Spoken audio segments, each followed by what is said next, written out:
Bonjour tout le monde, on se retrouve aujourd'hui pour parler du projet de l'incinérateur qui touche le territoire du Grand Angoulême. Donc je suis avec Mathieu, co-animateur des Jeunes Insoumis, et Monique, co-animatrice du groupe d'action du Grand Angoulême. Bonjour. Donc Mathieu, est-ce que tu peux nous parler un petit peu plus de ce projet qui touche le territoire du Grand Angoulême ? Alors oui, effectivement, c'est un projet qui fait beaucoup parler de lui et qui a fait se mobiliser beaucoup de personnes. Donc on pensait que c'était important de faire un peu un bilan de tout ce qui a été fait et dit sur ce projet depuis à peu près 1 an et demi.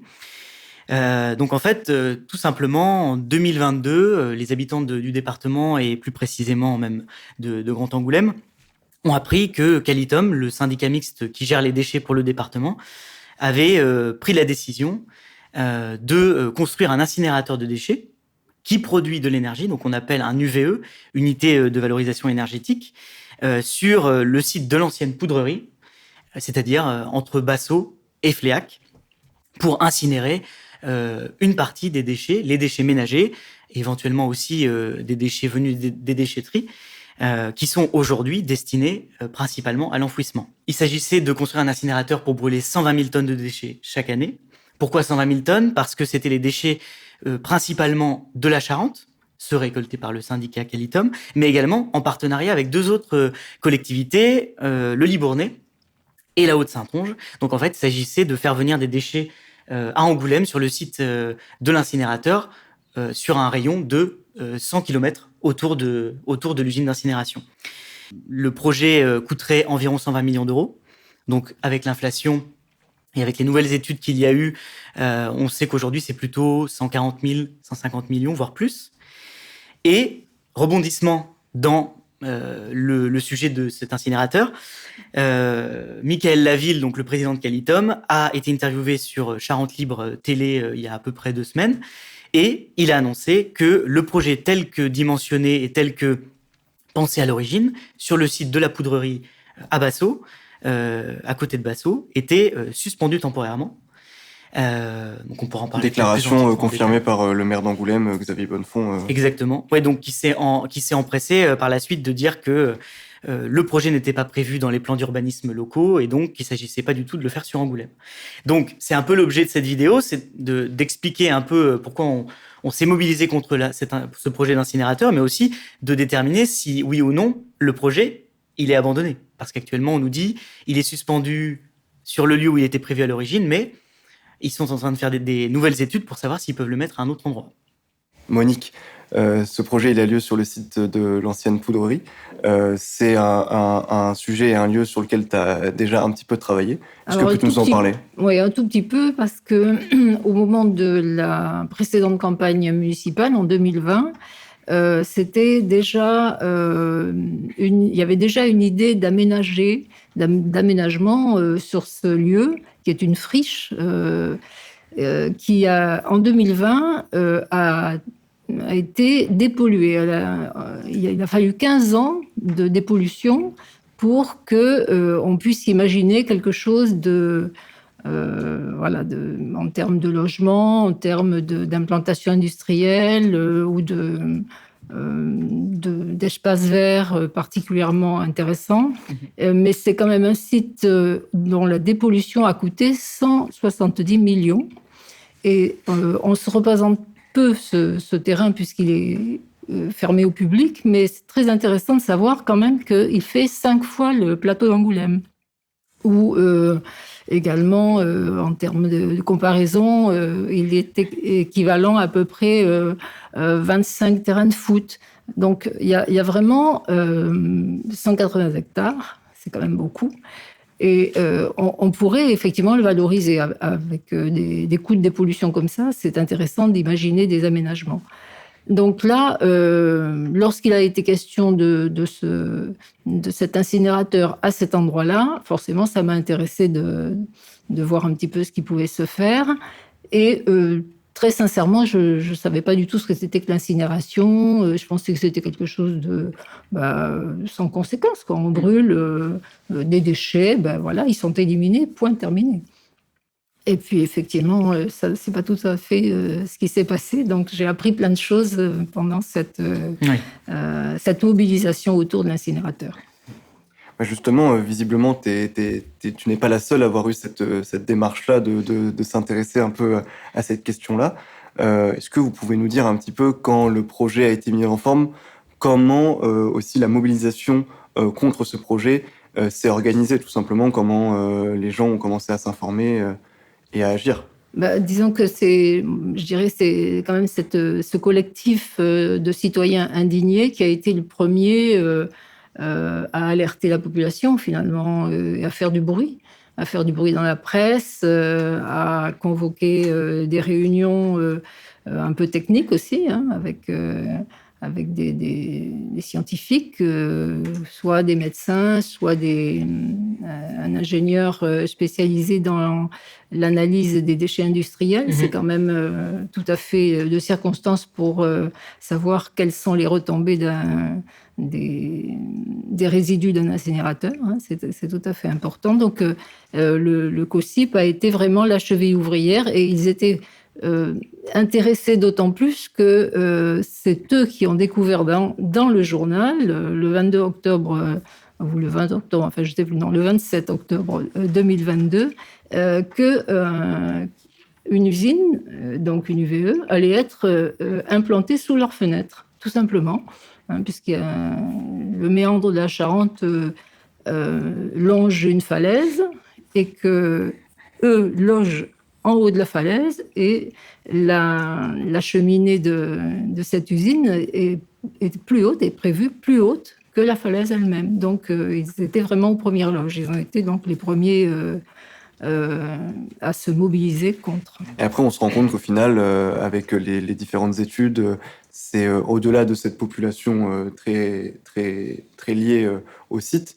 En fait, c'est toute la ville d'Angoulême qui pourrait être potentiellement touchée par le projet. Absolument, puisque cette UVE, le projet était de l'implanter au vent d'Angoulême. Enfin, pour les marins, on sait ce que c'est, hein, c'est-à-dire que le vent vient de l'ouest, et par rapport à cette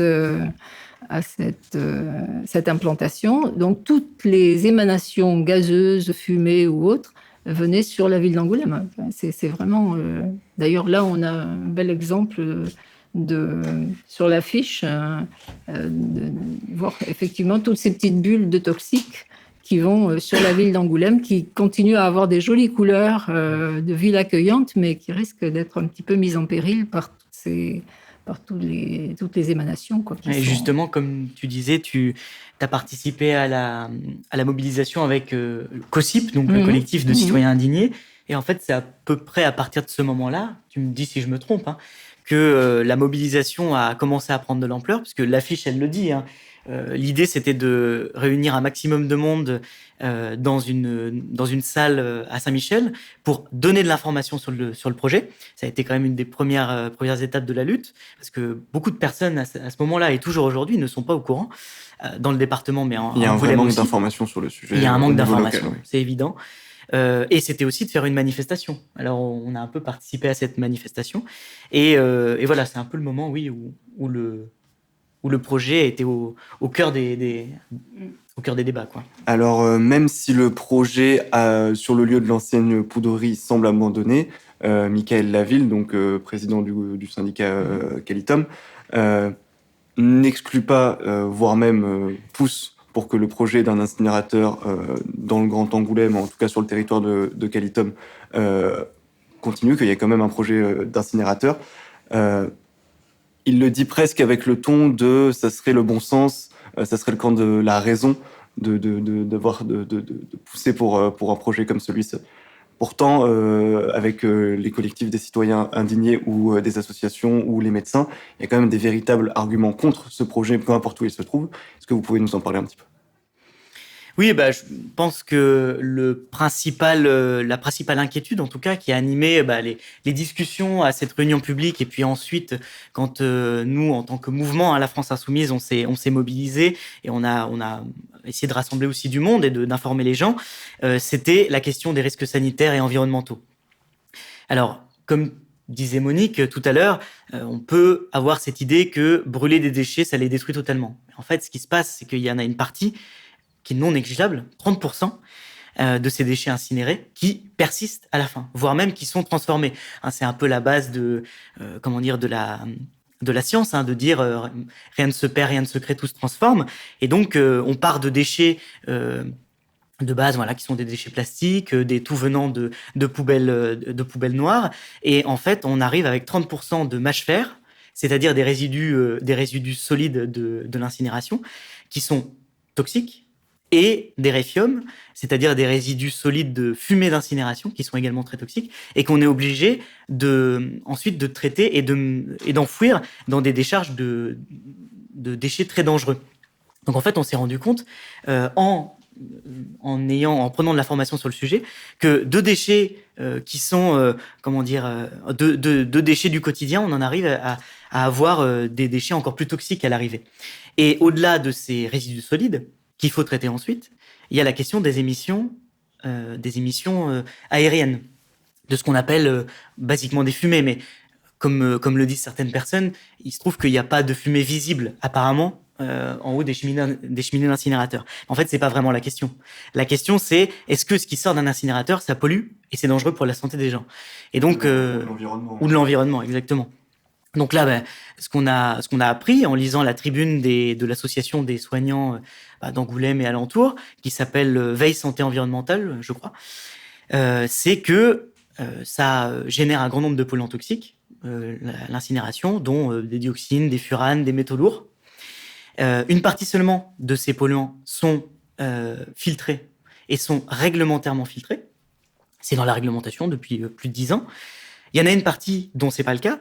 Et en l'occurrence, c'est quand même pas négligeable puisque ça concerne les polluants éternels, dont on parle beaucoup en ce moment, les fameux PFAS. Qui sont très compliqués à mesurer d'ailleurs. Qui sont compliqués à mesurer. Et on a même appris que dans le processus d'incinération des déchets, il y avait certains PFAS qui étaient déjà présents dans les déchets et qui se retrouvaient dans les émanations aériennes. On a appris également que l'incinération, si elle se fait à une température de moins de 1400 degrés, il y a des petites particules de PFAS qui sont créées.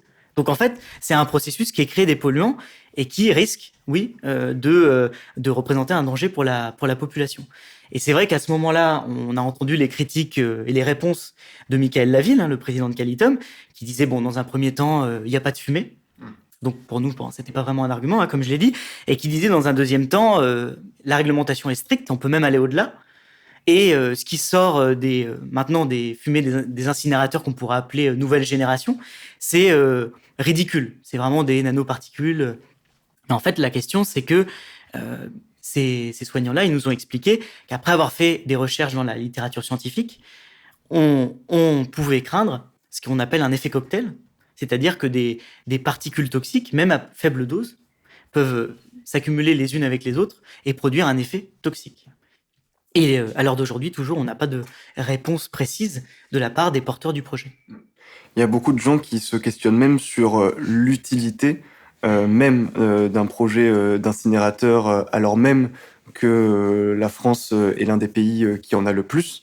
Est-ce que vous pouvez nous parler de ça ? Est-ce que c'est forcément utile ? Est-ce que ça risque pas de créer un appel d'air aux déchets ? Oui, là, on peut parler de l'impact économique, en fait, parce que c'est un projet d'un autre temps, finalement. On va vers une réduction des déchets. Enfin, on espère tout de même... on essaye.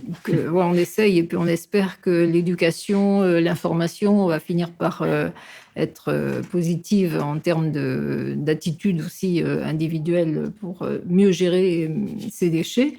Mais là, on a largement... un impact économique qui est désastreux si on construit un méga incinérateur, parce qu'on a des expériences qui ont déjà été faites dans d'autres pays, par exemple la Suède, et l'ambassade de France en Suède nous signale qu'il y a en Suède nécessité à importer les déchets des pays frontaliers. Qu'il y a aussi, alors là c'est un autre pays, le Danemark, qui importe 110 000 tonnes de déchets en provenance du Royaume-Uni. Alors, on a construit là un méga incinérateur au Danemark et on se retrouve avec une pénurie de matière à brûler. Donc, et on sait qu'en France aussi, on a eu des incinérateurs qui fonctionnent pour alimenter toujours à une bonne température et ne jamais laisser retomber la combustion, et qui fonctionnent avec des palettes. C'est-à-dire on brûle du bois pour pouvoir continuer à brûler quelques déchets. On marche sur la tête. C'est vraiment un projet qui mûrit pendant un certain temps, et puis lorsqu'il est réalisé, il est complètement inadapté, complètement hors du temps, j'allais dire. Et qui peut prédire que pour l'incinérateur, ce ne sera pas la même chose? C'est-à-dire qu'on aura investi des millions et des millions, et finalement, on aura une autre politique de gestion des déchets, et voilà, il restera à continuer à payer des crédits et voilà, des investissements qui sont hors temps, quoi. Surtout de ce dont tu parles, c'est quelque chose qu'on a déjà pu observer. Jusqu'en 2018, on avait un UIOM, donc une usine d'incinération d'ordures ménagères au centre de tri de La Couronne, qui s'est retrouvé également en manque de déchets au niveau local, avec l'avancée des méthodes de tri, des revalorisations de certains déchets, qui est plutôt une bonne nouvelle. Hein. Moins on a de déchets, mieux c'est.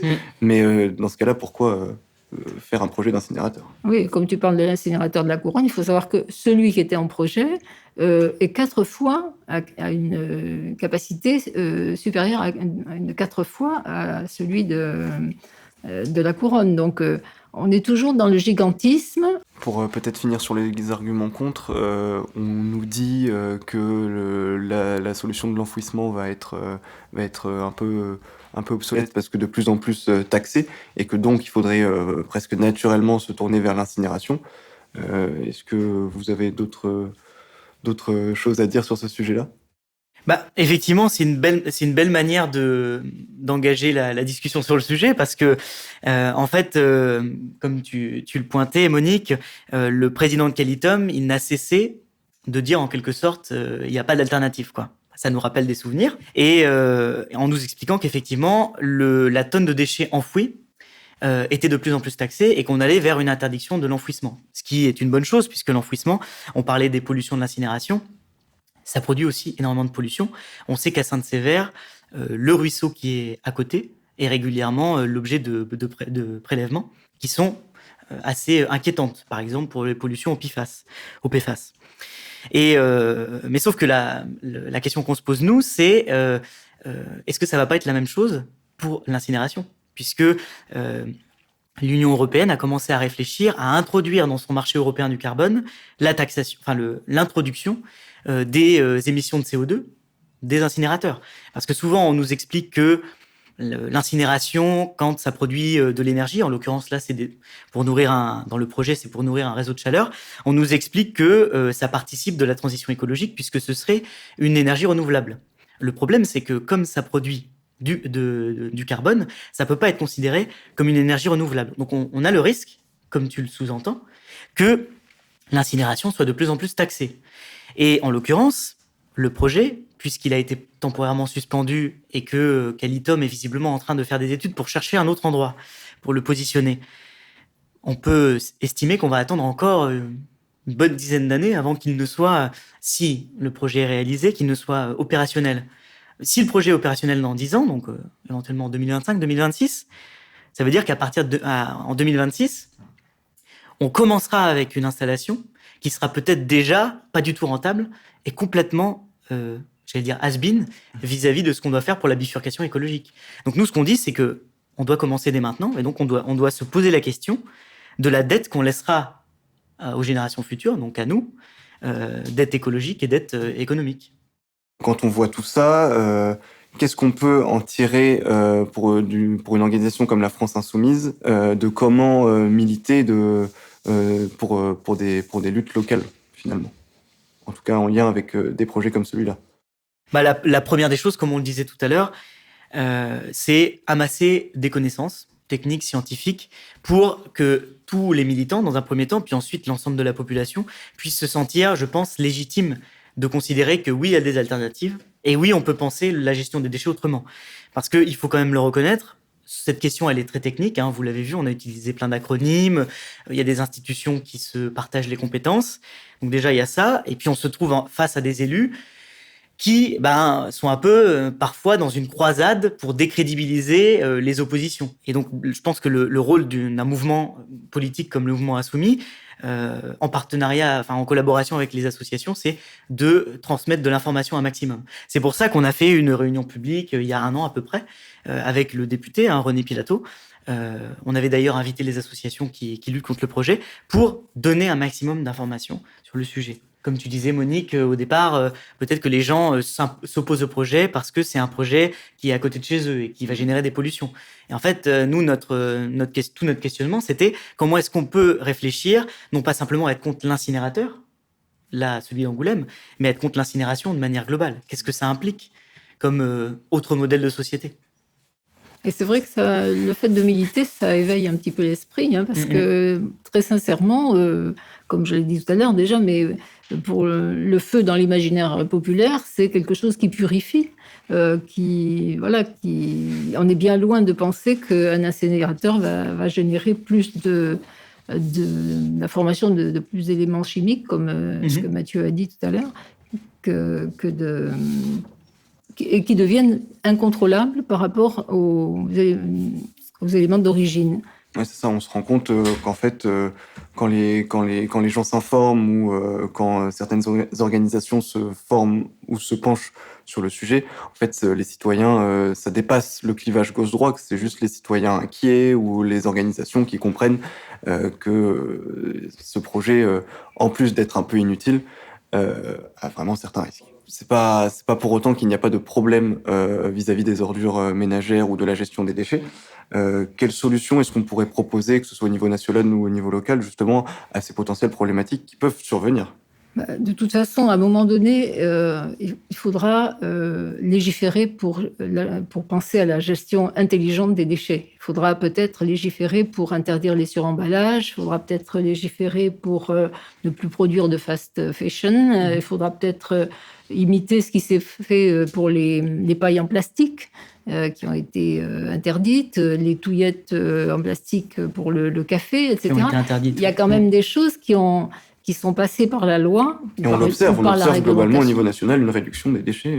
Ça fonctionne. Oui, et je pense que la loi permet effectivement de cadrer les efforts, parce que c'est vrai que c'est compliqué de toujours se responsabiliser, se dire est-ce que je fais bien, est-ce que je vais pas bien, etc.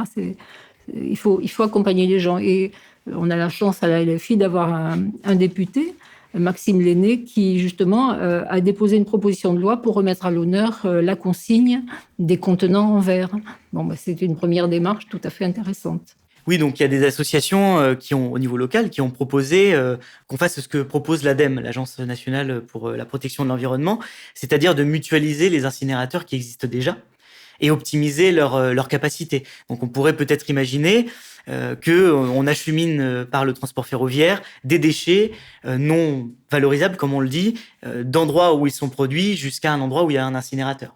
Après ça, je pense que c'est plus du domaine d'une planification au niveau national, parce que voilà, il faut établir si c'est faisable, si on peut les acheminer. Au-delà de ça, nous, on a une certitude pour ce qui est du niveau local, c'est que on doit prioriser dans l'utilisation des budgets la prévention pour la réduction des déchets, le réemploi et le recyclage. C'est ce que déjà fait Qualitum en partie, mais on considère que mettre tout cet argent dans un incinérateur qui sera ouvert que dans 10 ans, c'est une impasse totale, alors qu'on pourrait utiliser cet argent en partie pour renforcer ces éléments-là, qui sont quand même la priorité politique qu'on devrait se donner collectivement pour faire la bifurcation écologique sur la question des déchets. Après, c'est intéressant ce que disait Monique par rapport au fait de légiférer, parce que on a des élus qui sont en responsabilité en Charente, donc Michael Laville, président de Qualitum, mais également le président de Grand Angoulême, Xavier Bonnefond, qui soutiennent a priori les politiques qui sont menées par les gouvernements de Macron. Et donc nous, la question qu'on se pose, c'est, ils disent qu'ils sont dans une impasse, ils disent qu'ils sont face à un mur et qu'il faut trouver une solution. Mais la question, c'est, est-ce qu'il ne faudrait pas qu'ils se posent des questions sur les soutiens qu'ils font à la politique actuelle ? Parce que si la bifurcation écologique, elle n'est pas menée suffisamment fermement, si on leur donne pas suffisamment de budget aussi aux collectivités locales pour l'amorcer, peut-être qu'il va falloir qu'ils revoient un peu leur positionnement politique. Et donc, sur ce sujet-là, on a, par la suite de la vidéo, fait une interview du député de la première circonscription de Charente, René Pilato, qui va parler de légiférer au niveau national sur les incinérateurs. Bonjour à toutes et à tous, on est en compagnie de René Pilato, député de Charente, élu sur la première circonscription. Donc René, comment t'en es arrivé à t'intéresser au sujet de l'incinérateur et du projet d'incinérateur et de l'incinération en général ? Eh bien écoute, Aileen, bonjour à toutes et à tous. C'était ma première interpellation en tant que député. Je suis élu suite à un recours sur une législative partielle, donc le 29 janvier 2023. Et début février, COSIP, l'association COSIP, me demande une audience, comme on dit, pour parler de l'incinérateur dont je n'étais même pas au courant en tant que citoyen d'Angoulême. Donc, nous faisons une rencontre.